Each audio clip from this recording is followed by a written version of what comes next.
Hello YouTube, welcome to my shop. This is my 2015 shop tour to be able to show what's all around my shop. So my shop is in a two-car garage and occupies one half of a two-car garage. I've done my best to make sure we can still park two cars in the garage when necessary, particularly if I know it's going to hail outside or it's a bad winter.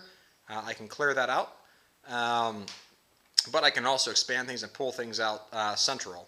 So let me start my shop tour here by working my way around. So one of the first things you'll notice as you look around is I've got a pegboard system that's sandwiched between the Craftsman VersaTrack, which is also interchangeable with one of the Husky track systems. I forget what Husky calls it.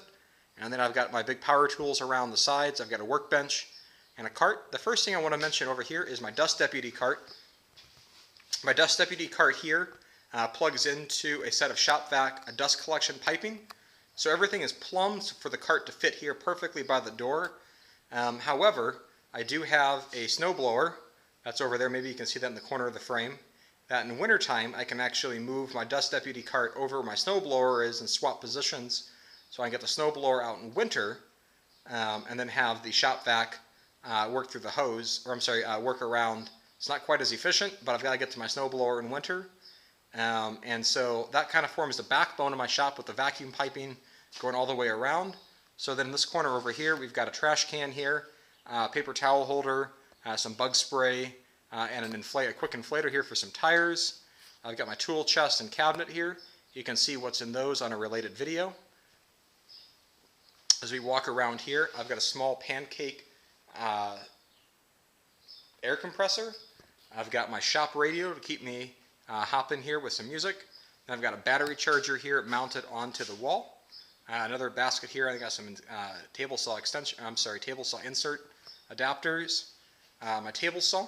One of the things that you'll notice around my shop is that I've got very few outlets, and I'm actually completely fine with that. You'll notice my table saw is unplugged, my router is unplugged, and that cord is dangling. I try to only keep one tool plugged in at a time, just to make sure that I can be as safe as possible. I don't accidentally turn on the table saw or someone doesn't do something stupid. And so by limiting the number of adapter plugs that I've got, makes things work out much nicer that way. I know it's not for everyone, but that's just the philosophy I've taken. I work my way up there. I've got a 18-volt Porter cable biscuit joiner, which is kind of a failed experiment. You can see my YouTube video on that. There's just an extra chair up there. I've got a clock that shows me what time it is, except where you can see the clock is stopped because I need to put a new battery in it. So it is not 5 till 1. I've got a window here that's glass block that lets in the daylight. That's really nice here. And I got my table saw, nice cast iron top Porter cable table saw with the built-in router table on the side. I've got a vacuum hose that's sitting on the table so I can plug it in. If I plug in the hose and leave it plugged into my piping for the dust collection, I can't fit the saw quite as flush against the wall as I would like. And then over here on my workbench here, I've got some clamps stored on the edge here. So I got some pipe clamps and some small F clamps, as well as a detail work light. And then my workbench is actually clean right now, which is why I'm doing this video, because that doesn't happen all the time. And then on my workbench here, I've got my vise that's right in front. And then I've got a collection of other tools here going around. So I've got a Rotoview where I can store some random small parts, whether it's random furniture inserts, where I've got extension pieces here for a garden fountain, sprayer nozzles, inflation nozzles, T-hooks, just some other random hardware, hooks for my clamp, or my band clamp. I've got some spray lubricants here, some setup guides here for a router bit or a table saw blade. Then over here I try to focus on all my safety equipment here, so I've got a feather board, a push block, push sticks, more push blocks, and then I've got a couple of these S-hooks here I've used for holding tape. So I've got double-sided carpet tape here, duct tape here. Both of those are obviously useful in a shop. And then I've got a shelf jig here. I got my woodpecker's precision ruler here, which is wonderful. And then I've got a few other random tools across here. I got some squares and my combination square. Adjustment tool here for my Porter cable dovetail jig. dust collection pipes here. Got a replacement lock bar for my joiner that I need to replace. I got a dial indicator here attached to a split down 2x4. It's now a 2x2. So I can use that if I'm squaring up a table saw blade.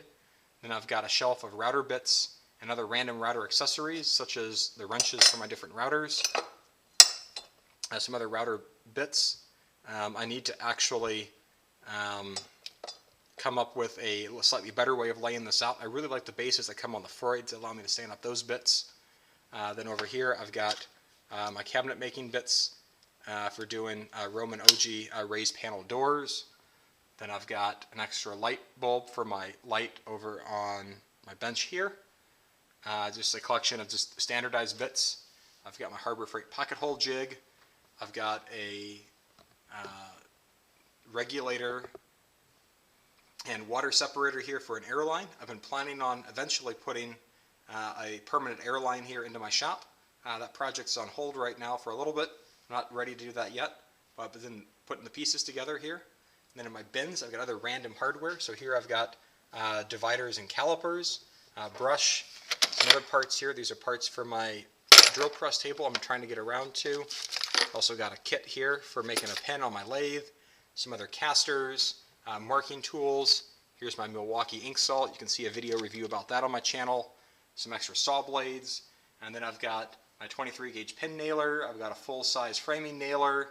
I've also got some other random things here. So here's sanding drums I can put on my drill press. In the far back corner are my caulking tubes. Then I've got my bench grinder here with a light in it. Might be kind of hard to see. I actually had to rewire this bench grinder so I could turn the light on separately from the grinder. And then I've got my pocket hole, not pocket hole, but my dovetail jig here that makes cutting dovetails super easy. If I go down below my workbench here, in the back I've got my planer, then I've got my miter saw, and then I've got my benchtop joiner. Now some people have troubles with these benchtop joiners, but if you clamp them down, I've actually had no problem with mine and it's worked well. I've got some other junk under here. I've got an electric heater here that I originally had for my garage that just didn't work well.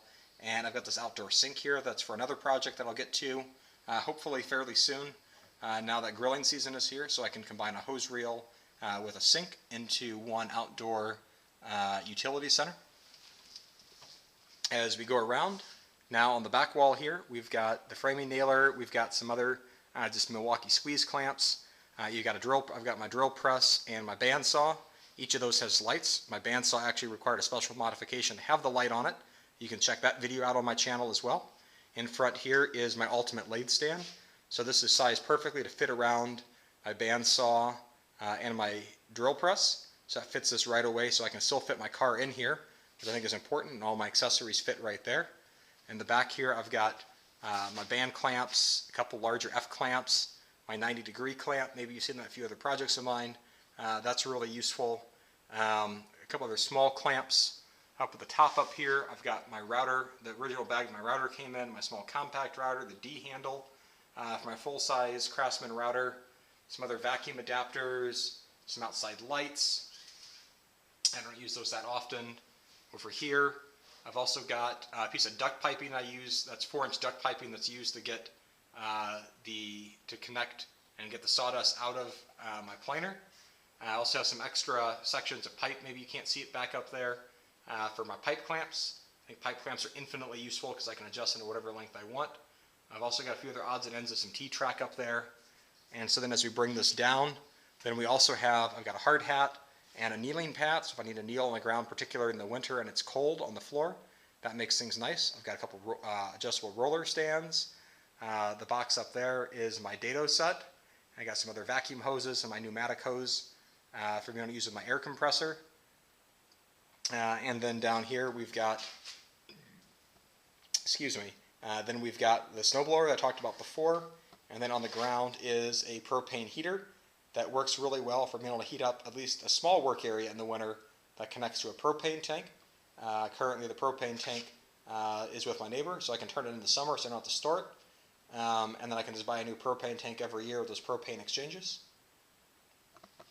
And then I've got my shop stool here.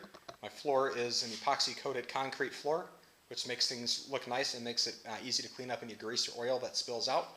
And so I also keep on top of my cabinet, I think I forgot to mention this before, I've also got my master rethreader set up there with some extra shop towels, some other odds and ends just floating around.